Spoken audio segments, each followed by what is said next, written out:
dann haben die halt auch wirklich nach mir gefahndet und das war richtig scheiße so. Da habe ich nur Kontakt mit dem Anwalt gehabt. Okay, ich sag euch, es ist noch ein Feature mit Nimo drauf, der wird ganz finster, ich sag's euch. Du hast ganz schnell vergessen, dass du saßt. 1, 2, 3 Tage und dann lebst du halt ein Lebensstil weiter, ja. Mein Name ist Simon und er wurde im Elend geboren, aber sein Weg geht nach oben, denn er war 7 Jahre weg, aber jetzt ist er geladen und entsichert und geht nie wieder in den Knast, denn er weiß, auch wenn man geboren ist, um zu scheitern, geht es auf den Straßen weiter. OG-Spams, hallo? Servus, Bruder. Jawohl, danke schön, Bruder. Alles gut? Geil. Cool, Bruder. Mein Lieber, du bringst jetzt dein zweites Album raus, Hood heißt das Ganze, und eine der Singles klingt so. Mama weint, déjà wieder, schon wieder, kommen die Bullen bei uns rein, wie früher, nichts hat sich geändert, ja es tut uns leid, irgendwann sind wir frei, irgendwann ist es vorbei, doch egal was kommt, du bist niemals allein. Ich wollte ein Gangster sein, wo tun sie raus und mit dem Scheiß mit dem mit featuring Nimo. Jawohl, Bruder. Bevor wir zu deinem Album kommen, holen wir kurz die Leute ab, die dich bislang noch nicht auf dem Schirm haben. Also Nummer 1, Fehler. Nummer 2, du bist aus Stuttgart-Feuerbach, 95er Jahrgang, korrigiere mich. 94, Bruder. 94? Ja, Mann. Okay, 94er Jahrgang, hab dich ein Jahr jünger gemacht. 94er Jahrgang, mit Bruder und Eltern aufgewachsen. Ne? Dann, als du circa 5 warst, haben sich deine Eltern, glaube ich, getrennt. Und du und dein älterer Bruder waren dann bei deiner Mom. Und ich habe mir überlegt, als ich jetzt dieses ganze Material durchgesichtet habe, quasi bei dir, wie war der OG, bevor es anfing mit Actions? Davon konnte ich nicht so viel finden. Also bis, keine Ahnung, bis du 8, 9 warst oder so. Ich war einfach eigentlich ein ganz normaler Junge, Bruder. Ich bin schon auch zur Schule gegangen. Ich war nicht mal der Schulschwänzer oder so. Ich habe meine Hauptschule abgeschlossen und dann ich war halt jeden Tag draußen auf der Straße, habe viel Fußball gespielt, ganz viel damals Fußball gespielt. Habe viel Sport gemacht, habe eigentlich den ganzen Tag nur Sport gemacht. Also Kampfsport oder Fußball gespielt oder irgendwie was. Welchen Kampfsport hast du gemacht? Ich habe von klein auf Taekwondo angefangen, dann habe ich Ringen weitergemacht und dann ging es leider wegen körperlichen Sachen nicht mehr, weißt du, was ich meine? Also, ja, okay, nice. Dann korrigiere mich, wie gesagt, in der Pubertät dann 15, 16, erster Raub. Beim dritten habt ihr, glaube ich, direkt 25.000 mitgehen lassen, so was um den Dreh. Ja, und dann hast du gemacht, was Abdi sagt. Erste Lesson, Cent of Frankfurt, damit Geld reinkommt, musst du's aus Fenster werfen, ich mein's ernst, ihr Deppen. Du hast rausgehauen einfach. Richtig rausgehauen. Du hast Kollegen eingeladen, du hast Dinge, also einfach nicht irgendwie, ich meine gut, was warst du, 15, du hast oder? Ja nicht, das Ding ist, ja genau, du hast das erste Mal dick Geld gesehen, du hast nicht dafür gearbeitet, du hast nicht dafür geschwitzt, du hast gar nichts dafür gemacht, so, weißt. Dann schätzt du das Geld auch nicht so, wie du es heute schätzt, wenn du dafür arbeiten gehst, oder, weißt, und ja, Mann, da hattest du Geld und du warst der King, Alter. Mit dem Alter, weißt du? Ja, voll. Weil ich habe gelesen, du hast so, keine Ahnung, deine ganzen Jungs hast du Schuhe gekauft, so ja, irgendwie alles, keine Ahnung, Essen ausgegeben für alle, wie es sich gehört im Endeffekt. Aber okay. Ja. Dann, wie gesagt, du grätsch immer rein, falls ich da irgendwo links, rechts quasi was nicht ganz so sauber hab. Mit so 16, glaube ich, war die erste Verhaftung. Verpfiffen, tatsächlich. So mit Ansage sogar. 16,5 mit Ansage, Alter. Mit Ansage verpfiffen. Dann, um Schnelldurchlauf zu machen jetzt, quasi bist immer wieder rein, raus, warst zweimal auf der Flucht, saßt jetzt, ich glaube, in Strichgerecht, hab so knapp ein Viertel deines Lebens im Knast. Bist so 7 Jahre insgesamt. Ich glaube, du bist jetzt so 27, 28. Ich bin 28 geworden. So. Und dann aber, als du das letzte Mal reingegangen bist ins Gefängnis, war es anders, hast du gesagt. Warum war es anders? Weil dieses Mal bin ich mit einem ganz anderen Kopf reingegangen, weil dieses Mal hatte ich ein Ziel, dieses Mal wusste ich, dass wenn ich rauskomme, dass ich nicht mehr jung bin, so wie davor, so wirklich jung bin. Also alt bin ich jetzt auch nicht, aber da wusste ich, dass ich dieses Mal irgendwie Perspektive haben muss. Und ich hatte auch eine Perspektive, das war ja die Musik. Und ich wusste, dass ich reingehe und auf jeden Fall mit einem Album rauskomme. Deswegen bin ich auch auf Flucht gegangen und habe mein Mixtape damals aufgenommen, auf Flucht, weil ich wusste, hey, das ist das Einzige, was ich jetzt noch machen kann. So. Wenn ich rauskomme, dann werde ich auf keinen Fall arbeiten gehen und weiter Drogen verkaufen habe ich auch keinen Bock und das ist einfach kein Leben so. Dann habe ich gedacht, okay, dieses Mal gehst du rein, schreibst ein Album und kommst raus und deswegen war es dieses Mal irgendwie, wo ich dann schon eine Zeit lang saß, dann war es ein bisschen schwierig, weil ich wusste, was draußen auf mich wartet und da ist auch schon viel Zeit vergangen und du bist immer noch auf einem Fleck, so das Das weiß nicht und deswegen war es das letzte Mal was am schwierigsten für mich, weil ich hatte einfach diesen Drang, was zu machen, weil ich wusste, ich habe was drauf und ich will was machen und konnte halt die ganze Zeit nicht so. Du hast es gibt eine Doku von dir, die glaube ich auch anfängt, glaube ich, an dem Tag, wo du dann entlassen wirst, auch 6.5. glaube ich so, 2021. Jungs holen dich ab und so, ist auf jeden Fall sehenswert, schaut euch gerne mal an, wir verlinken auch. Aber in der Doku sagst du unter anderem auch das. Ich habe keinen Bock mehr die ganze Zeit, ich drehe mich im Kreis, Bruder, seit 7 Jahren nichts passiert, weißt du, was ich meine? Jetzt muss es losgehen, jetzt müssen wir alles zerreißen, Jungs. Alles muss gefickt werden.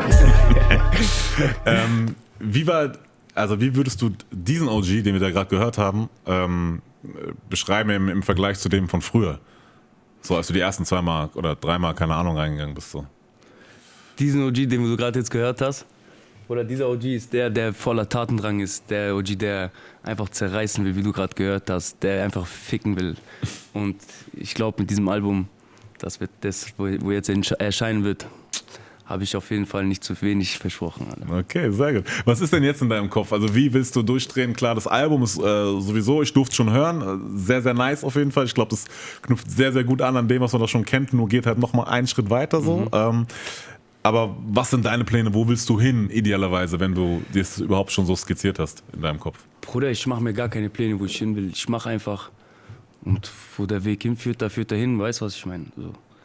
Aber ich habe jetzt eigentlich, ich bin schon froh, dass ich da bin, wo ich jetzt gerade bin, nach einem Jahr Entlassung. Ich bin schon froh und Alhamdulillah, weißt du, was ich meine? Und deswegen denke ich mir, es soll einfach nur weitergehen, Alter, weißt du, was ich meine?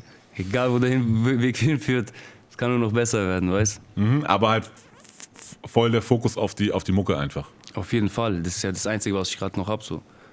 Außer Familie und Mucke gibt es ja nichts mehr.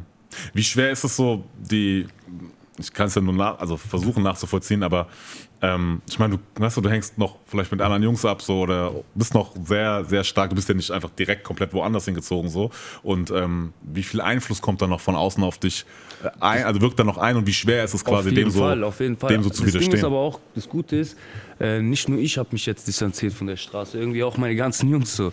Das ist einfach Bombe, weil ich bin immer noch im gleichen Umfeld, ich wohne immer noch da, wo ich damals gewohnt habe, ich wohne immer noch im gleichen Haus und immer noch in der gleichen Wohnung. Und ich bin immer noch mit meinen Jungs jeden Tag, mit den gleichen, mit denen ich auch damals, wo ich noch nicht gerappt habe, war.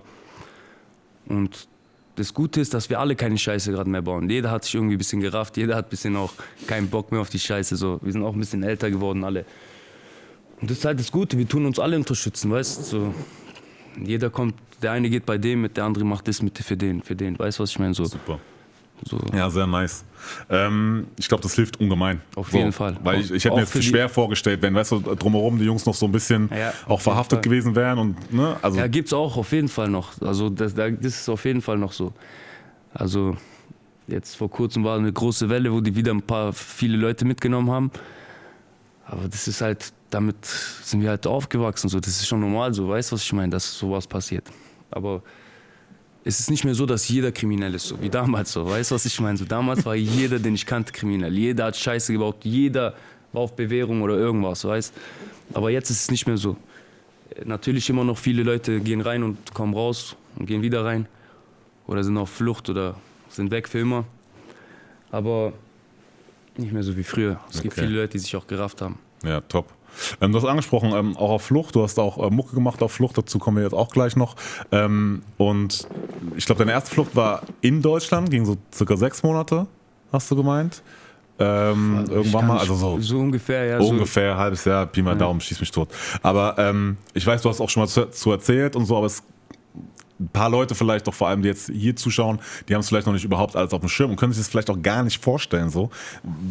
Wie funktioniert das quasi, wenn es heißt, so, ich bin jetzt quasi auf Flucht in Deutschland, weil manche haben vielleicht auch nur diese Hollywood-Filme im Kopf, weißt du? So. Und dann geht es vielleicht so ein paar Tage und dann zack, schnappt die Falle zu. Ja, aber ich meine, du warst 6 Monate, ein halbes Jahr. Es kommt drauf an, wie du auf Flucht bist. Also es kommt drauf an, ob eine Fahndung nach dir offen ist oder ob du einfach nur einen Haftbefehl, also Vorführungsbefehl offen hast. Das heißt, wenn die dich bei einer Kontrolle erwischen, nehmen sie dich einfach mit. Bei mir war es halt so, dass sie nach mir gefahndet haben, weil ich bin denen vor den Füßen entwischt. Und ich habe die halt so hart blamiert, dass sie mich dann wirklich haben wollten. So, weißt du, was ich meine? War das mit dieser Tür aufstoßen und dann wegrennen? Ja, Mann, genau, das Die war Geschichte? das. Ja, Mann. Genau, da war das. Und die haben sich halt so krass blamiert dann im Revier bei den anderen Cops und so, dass sie mich dann unbedingt haben wollten, so, weißt. Und dann haben die halt auch wirklich nach mir gefahndet und das war richtig scheiße, so. Da habe ich nur Kontakt mit dem Anwalt gehabt und der hat mir dann halt alles Mögliche erzählt, so dass ich kein Handy dabei haben darf, weil du brauchst ja nicht mehr telefonieren, du musst nur an meinem Funkmast vorbeilaufen, dann haben die dein Handy und und alle, wo mit dir um dich herum sind, weißt du, was ich meine? Alle kommen mit, also alle Nummern kommen mit raus. So, du brauchst gar nicht mehr mit telefonieren, du brauchst nur ein Handy mitführen, das reicht schon, dass sie dich cashen können, so, weißt du, was ich meine? Ja, Mann, dann, ich hatte halt kein Handy, ich war die ganze Zeit nur in irgendwelchen Kellern und irgendwo gebunkert, weißt und habe irgendwie dann geplant, wie ich dann hier rauskomme aus Deutschland. Aber dann damals habe ich das nicht durchgezogen, bei der ersten Flucht so. Da bin ich dann einfach, ich weiß gar nicht, nein, da haben die mich irgendwie so irgendwann haben die mich erwischt einfach, bei einer Kontrolle. Aber das heißt, du warst schon die ganze Zeit auf, okay, ich muss einfach aufpassen, ich muss wirklich überall unterm Radar gucken. Auf jeden Fall. Das war auch die Zeit, glaube ich, wo du deine Jungs auch bei deiner Mom am Haus vorbeigeschickt hast und so, ne, um zu checken, dass du da nach Hause kommen kannst und so. Weil aber das war dann die spätere Flucht. Damals, die erste Flucht, da bin ich gar nicht nach Hause gegangen. Ach, tatsächlich, ein halbes Jahr gar keinen Kontakt. Nein, gar nicht. Da sind die haben vor meinem Haus gewartet. Die haben meinem Bruder Visitenkarten gegeben. Hier, dein Bruder soll sich melden, weißt du, was ich meine? So. Okay, krass. Ich hab auch gelesen, es gab eine Story, die richtig knapp war. Ich glaube nicht bei der ersten, aber bei dem zweiten Mal, wo du quasi deine Jungs geschickt hast zu deiner Mama auch nach Hause. Ich glaube, es war Sommer und Dachfenster als Schlagwort. Was war da? Das war nicht da. Ja, da habe ich die Jungs geschickt, da war nichts, da bin ich nach Hause gegangen. Und dann hat mir ein Kollege einfach geschrieben, Achtung, Achtung. Dann guck ich aus dem Fenster, warum Achtung, weißt du, gucke aus dem Fenster, ich sehe nichts. Und dann hat es auch schon an der Tür geklopft. Und ja, dann habe ich durch den Spion geguckt, habe gesehen, dass es Bullen sind. Und dann musste ich halt schnell irgendwie raus, Alter, aus der Wohnung. Und wenn du ganz oben wohnst, dann gibt's nur das Dachfenster, weißt du, was ich meine? Ja, und dann bin ich da oben gelandet. Und dann bin ich denen so entwischt, zum Glück. Krass, wie lange musst du dann da oben sein? Das war so eine halbe Stunde oder so. Okay. Aber war halt Sommer und so richtig ekelhaft oben auf Dach. Ich war ja mit Unterhose und so, weißt du? Auch Schrägdach und so, ja, gell? Mann. Ich war mit Unterhose, weiße Unterhose, ohne Socken. Und dann schwitzt du noch und dann rutschst du noch und alles Mögliche. So. Das war schon ein bisschen scheiße, ja. Aber ja, zum Glück. Und du hast gesagt, was ich auch, also Leute, die damit gar keine Berührung haben, so, die denken so, okay, ja, Flucht irgendwo, dies, das. Aber du hast auch gesagt, Flucht ist teuer. Sehr teuer.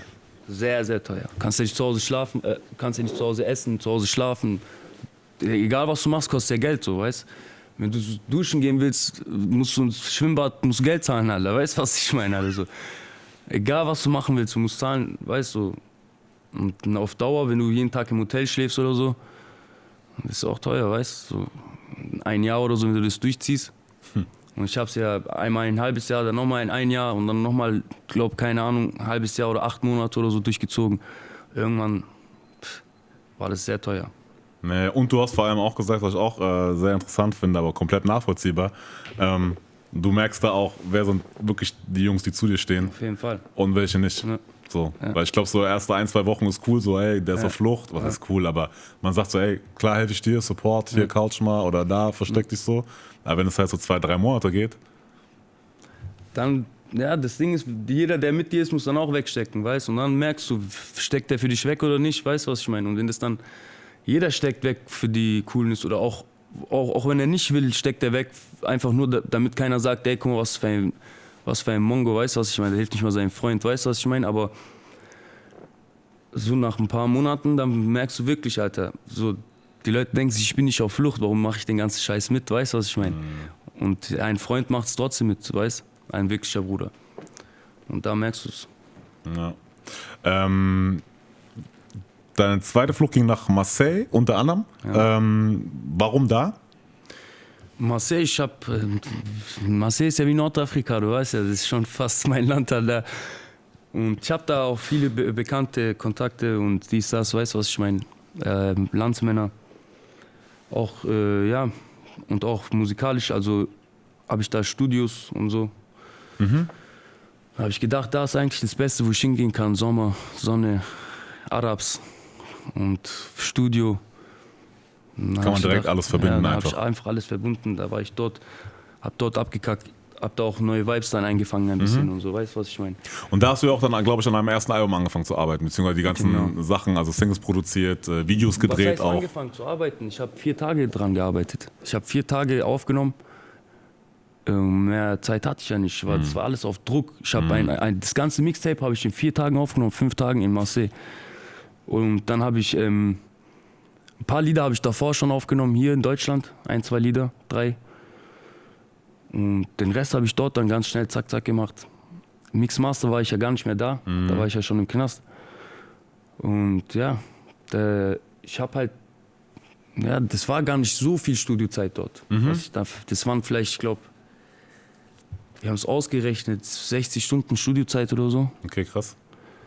Das ist überschaubar auf jeden Fall. Geht für ein Mixtape, weißt du, was ich meine? Geht klar, ja, kann man machen auf jeden Fall. Ja. Jetzt, wie gesagt, korrigiere mich, ich habe einmal gelesen, auf jeden Fall, du warst irgendwie dann, als du aus Marseille und Barca ging es dann auch noch und ich glaube Granada, genau, wart ihr und dann kamst du wieder zurück, so, weil irgendwann ist dir auch da irgendwie die Decke auf den Kopf gefallen und du sagst, okay, komm, jetzt wieder irgendwie zurück. Und ich fand's krass, weil die Daten sind einfach so nah beieinander einfach. Du kamst, glaube ich, am 5.12. oder so zurück, am 13.12. ist deine erste Single rausgekommen. Ja, und am 21. wurdest du dann verhaftet und gingst dann wieder quasi ins Gefängnis. Ja. So. Mich würde es interessieren, wie ist es jetzt an diesem zweiten Album gesessen zu haben, im Vergleich zu dem vorher? Weil vorher war ja ein ganz anderer Kopf, ganz anderer Druck bei dir da. Vorher war es einfach nur, ich muss jetzt abliefern, weißt du? Wo ich dann im Knast war das ja, dann habe ich, meine Jungs haben mir dann immer so, die haben mir dann immer die Feedbacks gezeigt von den Liedern, die Singles, die rauskommen oder mein Mixtape. Und die haben mir immer gezeigt, wie weit ist es gerade, wie viele Klicks hat das, wie viele Klicks hat das. Da habe ich gemerkt, ey, die Leute feiern schon. Obwohl ich hab ja nicht mal wirklich Zeit gehabt, ein Album zu machen, wirklich, weißt. Und da habe ich gedacht, ey, guck mal, wenn du jetzt dich wirklich hinsetzt und wirklich ein Album machst, was passiert dann, weißt du, was ich meine? Und dann habe ich hatte einfach richtig Bock dieses Mal so, weißt du, ich saß in meiner Zelle jeden Tag, ich bin in den Hofgang gegangen, 8 Uhr morgens bis 9 Uhr oder bis 10 Uhr, ich bin in meine Zelle gekommen, um 9.45 Uhr so, ich habe direkt meine Beats angemacht, Bruder, ich habe geschrieben bis 12 Uhr, Bruder, manchmal bis 13 Uhr, dann habe ich was gegessen und das war dann so mein Tag, weißt du, was ich meine, ich habe jeden Tag meine 2, 3 Texte geschrieben und ich hatte einfach richtig Bock, Bruder, so, weißt so, ich habe dann gesehen, ich habe Briefe bekommen, meine Jungs haben mir auch Screenshots geschickt von Instagram und von so ein paar Kommentare und so, weißt und ich habe ja auch ganz viel Fanpost drin bekommen. An der Stelle möchte ich mich auch bedanken bei euch allen, Alter, auf jeden Fall und ja, Mann, deshalb war einfach die Bestätigung, wo ich gedacht habe, okay, jetzt Wissam, Alter, jetzt geht's ab, Alter, weißt du, was ich meine? Jetzt Vollgas geben. Jetzt musst du so brettern, Alter. Das heißt, du hast tatsächlich auch schon am zweiten Album, also im Gefängnis quasi schon Sachen geschrieben? Das zweite Album habe ich komplett im Gefängnis geschrieben. Okay, komplett. Also das Album jetzt. Okay, weil es gibt ja in der Doku sind ja so Sessions, wo du rausgekommen bist quasi und dann mit Psy und noch ein paar anderen Jungs quasi auch im Studio bist, so? Ja, ich habe 1, 2 Lieder vielleicht draußen jetzt im Studio geschrieben. Ich habe auch viele Sachen, so Hooks und so habe ich dann neu gemacht, zum Beispiel komplett im Studio neu. Aber so Parts habe ich alle im Knast fast geschrieben. Ah, okay, krass. Parts habe ich alle fast im Knast geschrieben. Manchmal habe ich auch einen Part dann, am Anfang von einem Part genommen, habe den dann umgeschrieben. Deswegen kommen dann diese Sessions zustande, weißt du, was ich meine? Ich verstehe. Ich bin einfach kreativ, weißt du, was ich meine? Ich nehme eine Hälfte von dem Part, eine Hälfte von dem. Ja, ein bisschen Remix machen, einfach da, Remix, die oder Part, dann schreibe ich da ein bisschen dazu, dann schreibe ich da ein bisschen dazu. Manchmal mache ich auch einfach komplett was Neues, so, weißt du? Ja. Manchmal einfach komm, lass was ganz Neues machen, weißt du? Ja. Dann fangen wir an, was Neues zu schreiben.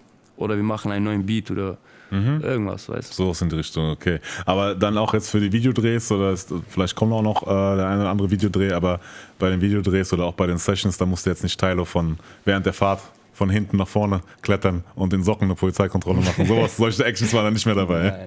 Nein, Bruder, nein. Das ist vorbei, Bruder. Das ist vorbei. Der arme Junge, Alter, der hat psychische Schäden davon getragen, von diesen 2 Wochen, glaube ich, Alter.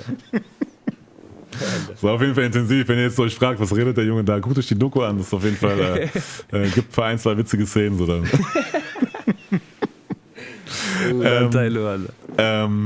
Auf welchen Song bist du besonders stolz auf dem Album jetzt? Bruder, ich sag dir ehrlich, ich bin auf das ganze Album stolz. Ich schwöre auf alles, Wallah. Ich kann mich nicht mehr entscheiden, was ich als Videosingle machen soll. Also was ich als Video als nächstes machen soll. Keine Ahnung, ich sag dir ehrlich, ich feiere jeden Song, Bruder.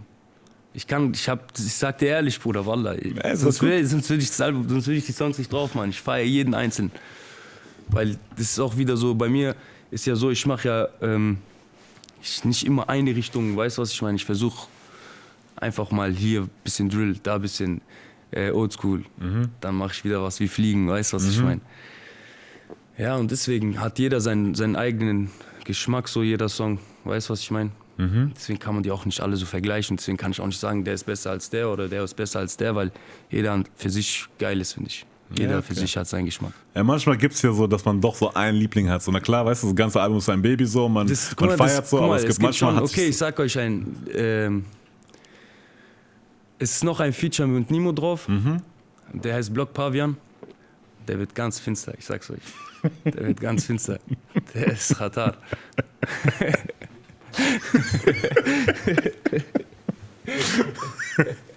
Also du sagst es jetzt, wir kommen zu den Features, weil du hast jetzt angesprochen quasi 2 Features quasi mit Nimo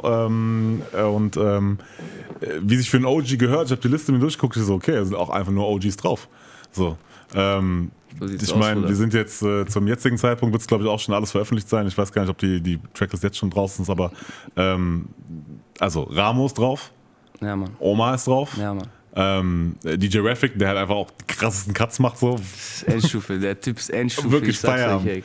Das ist, also, wenn ihr noch keinen Song mit DJ Raffic gehört habt, die der gecuttet hat, der ist Ausnahmezustand. Weltklasse. Und Joni, auch Ausnahmekünstler meiner Ansicht nach. Klar, Celo Abdi, die Brees. Sowieso, Alter. Und Bora und Sedo. Bora und Sedo sind meine Jungs aus der Hood, Bruder. Genau, weil du bist ein Mann auf jeden Fall, der sein Wort zu halten scheint, weil du hast nämlich hier schon gemeint. Ich habe auch noch einen Bruder, den werde ich euch auch noch vorstellen, weil ich habe den im Knast kennengelernt und wir haben zusammen ein paar Texte geschrieben. Ich habe vor, meine Jungs auch ein bisschen eine kleine Plattform zu geben, weißt du, was ich meine? Jawohl. Sag was zu den Jungs. Bruder, die sind Ausnahmekünstler, ich sag's euch, Bruder, die rappen vom Herzen, Bruder. Das ist richtig, Bruder, das ist krank. Ich kann es nicht beschreiben, Bruder. Das sind Jungs, mit denen ich aufgewachsen bin zum Teil. Bruder habe ich im Knast kennengelernt. Ich bin mit seinen Cousin aufgewachsen in meiner Hut, weißt du, was ich meine? Und ja, Bruder, ich habe einfach den Talent gesehen, Bruder, und ich will, dass sie rauskommen von der Scheiße, weißt du, was ich meine? So, ich habe viel Scheiß gemacht, viel Scheiß gesehen und die sollen nicht den gleichen Weg gehen, weißt du? Ja, sehr, sehr nice. Feature mit Omar Lagnar, aber wie war es mit ihm zusammenzuarbeiten? Boah, war fett, Bruder. Dieser Song ist so entstanden, Bruder. Ich sag's dir. Ja? Zack, zack, Bruder. Und ich schwör auf alles. Das ist irgendwie entstanden, ganz kurz. Und das war richtig, Bruder, als ob wir schon 1000-mal gearbeitet haben, weißt du? Aber war das erste Mal eigentlich, Das war das erste Mal, dass wir zusammen gearbeitet haben. So. Den anderen Song, den wir rausgehauen haben schon, auf seinem Album, ist nicht zusammen entstanden. Also den haben wir einfach Part geschickt, weißt du, was ich meine? Aber den auf meinem Album haben wir dann zusammen gemacht, bei mir, also bei uns im 3-5 Studio.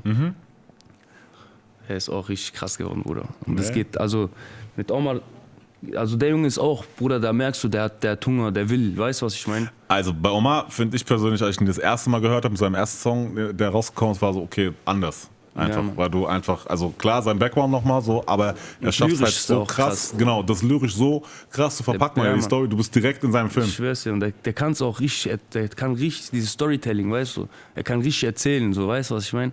Er kann das krass. Ja, und der holt sich auf jeden Fall definitiv in seine Welt rein. Und das ist halt die Kunst auch, ne? Ja, die es ja zu schaffen gilt. So. Okay, dann gehen wir kurz noch durch. So, Ramos eine Maschine. So, ja, Mann. So, aber kommt da noch mehr vielleicht? Weil der hat ja auch eine Energie und einen Hunger. Oder mit Ramos auf jeden Fall, Alter. Auf jeden Fall. Ich feiere den sehr lange schon, Alter. Bevor ich Musik machen konnte, habe ich gesehen, dass der gerade am Kommen ist mit Qualitäter damals.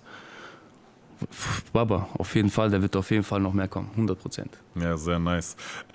Gut, mit Nimo bist du seit deiner Jugend, ja, Mann. Im Endeffekt so, ne? Ich glaube, du hast irgendwo gesagt, ich meine, der kennt schon ewig, ne? Also wirklich so. Was heißt ewig? Also nicht ewig, aber 2011. Aber als er angefangen hat quasi mit diesen ganzen Handyvideos. Ja, Da waren wir schon zusammen, ja, Mann. Warst du, der die Handyvideos gedreht hat? Ja, Mann, Bruder. Ich habe die Handyvideos gedreht und habe auch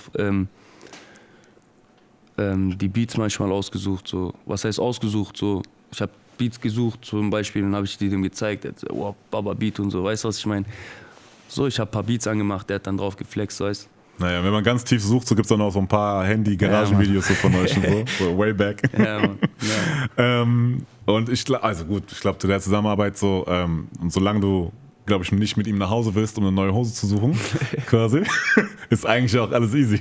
Ja, Mann, ich schwör. Ja, Bruder. Also, solange wir keine Scheiße bauen, Bruder, Alter. Aber jetzt siehst du ja, Bruder, damals haben wir eine Hose geholt, sind im Knast gelandet, Alter, und heute, wo wir sitzen, weißt du, was ich meine? Irgendwo hat es dazugehört, finde ich. Alles. Erzähl mal kurz den Leuten, die die Story vielleicht noch nicht kennen, weil ich finde die tatsächlich in kurz vielleicht. Das war ein Sommertag. Wir wollten alle in die Stadt, Bruder. Wir waren alle bei uns in Feuerbach vortrinken. Wir waren mehrere Jungs. Da waren noch ein paar Frauen dabei, ich weiß nicht mehr. Ja, schon voll besoffen gewesen. Wir sind dann in der Stadt und niemand war da, ich weiß nicht, was in den geraten ist, Alter. Bruder, der war irgendwie Zeitarbeit, Alter, für 2 Wochen oder so, Alter. Ich rufe den an, der sagt, Bruder, ich bin gerade rausgekommen und so, weißt. Ich sage, ja, komm dann in die Stadt, komm, wir gehen feiern und so. Der kommt, Bruder, mit seinen Stahlkappenschuhen und Dinger, Alter, in Schuhe, in Rucksack und Ding, mit Jogginghose, Alter, weißt. Ich sag, Bruder, wohin mit dir? Wir wollten noch rein in den Club, weißt. Ja, und dann haben wir, ja, Bruder, dann wollten wir nicht die Bahn nehmen. Dann mussten wir uns andere Mittel und Wege suchen. Haben wir dann ein Auto genommen. Und ja, Bruder, dann sind wir das ist alles in einer wilden Verfolgungsjagd geendet, Bruder. Da gibt's Aber wie kam es, dass die überhaupt auf euch aufmerksam wurden? Bruder, ich hatte doch keinen Führerschein, voll besoffen. Ich bin in eine Einbahnstraße reingefahren, hab's gemerkt und bin dann wieder umgedreht. Okay. Und da haben die mich aber schon gesehen, weißt? Okay. Und dann haben die gesehen, ich glaube sogar noch ein Rücklicht war kaputt oder so. Ich hab's nicht gewusst, weißt? War ja nicht dein Auto. Ja, war ja nicht mein Auto, weißt? Und ja, Mann, dann so ist es dann dazu gekommen. Bruder, dann wollte ich nicht da stehen bleiben. Wir waren beide auf Bewährung, hatten noch Batz dabei und so, weißt. Und dann haben die uns halt verfolgt. Es ist dann richtig wild geworden. Und Dass einer sich sogar vor das Auto geworfen hat, gell? ein Polizist hat sich vor das Auto geworfen. Der dachte, ich weiß nicht was, der dachte Superman oder so, Hulk, keine Ahnung, der wollte mein Auto aufhalten oder so. Am Ende saß ich wegen versuchter Mord, Alter, weil der dachte, der kann den Helden spielen. Und die haben es dann so gedreht, als ob ich den überfahren wollte. Mhm. Aber zum Glück hatte ich da einen guten Anwalt. Und Also, ich habe mich gefragt, so, wie alt warst du da ungefähr? da war ich 18, 19. 18, 19, so, okay, war auch noch wild natürlich, klar. Weil ich mich gefragt habe, so, da war ja auch schon, ich glaube, 1-2 Mal warst du da, glaube ich, auch schon, du warst selbst auf Bewährung, warst du so. Ja, Mann. So, Oder warte mal, wie alt war ich da? Ich glaube schon 19, oder? Ey, Bruder, ich komme komplett ja, ey, durcheinander. ich weiß doch, so, wenn man so ein paar Jahre, dann ist es Ja, einfach so, Bruder, die Zeit ist da so ein ist auch zu diffuser viel Film, passiert alles, so ein Alter, Nebel weißt? einfach, Ja. so, ja, ich weiß, was du meinst. Nee, aber ich habe mich gefragt, so, also ob so gar nicht oder ob es einfach komplett egal war, quasi dieses, ich bin auf Bewährung, aber scheiß drauf, ich mache halt trotzdem, wie ich Bock hab, so. Ja, damals waren wir wild, Mann, Alter. Damals waren wir richtig wild und damals hat es uns nicht gejuckt, so. Damals, weiß nicht, du bist reingegangen in den Knast, bist rausgekommen und hast vergessen, dass du im Knast warst, weißt du. So, du hast ganz schnell vergessen, dass du saßt. Ganz schnell, 1, 2, 3 Tage, dann hast du vergessen, dass du im Knast warst. Dann war weg. Damals, ja. Und dann lebst du halt deinen gleichen Lebensstil weiter, ja. Aber willst du sagen, weil es einfach nicht, also, wir müssen jetzt nicht ganz tief in dieses Thema gehen, aber weil es nicht hart genug war im Knast, weil quasi im Endeffekt so, keine Ahnung, du hast die Jungs drin gekannt oder was auch immer, oder ist es Bruder, damals, ich sag ja, damals war jeder kriminell. Und damals, ich schwör auf meine Mutter, ich bin reingegangen, ich habe einfach so viele Leute drin gekannt, so. Weißt du, es war cool, so, die Leute mal wieder zu sehen ja, und so, weißt du. cool, So, da bist du, ja, okay, ich verstehe. Und dann noch mit so einem Kopf, so, ja, und dann hast du noch so einen richtig, so, ja, dieses Straßenrattenkopf, Alter, von Kanalisation, Alter. Weißt du, was ich meine? ist das Blinde sein Cousin, so, ja, ich weiß. Du hast, was ich interessant finde, du hast gemeint, ich glaube bei dem Kollegen von Black Panther war das, wo du auch ein Interview gemacht hast du gesagt, du hast Folgendes gesagt. Aslak-Stereotyp hat mich komplett kriminell gemacht und halt alles oder nichts.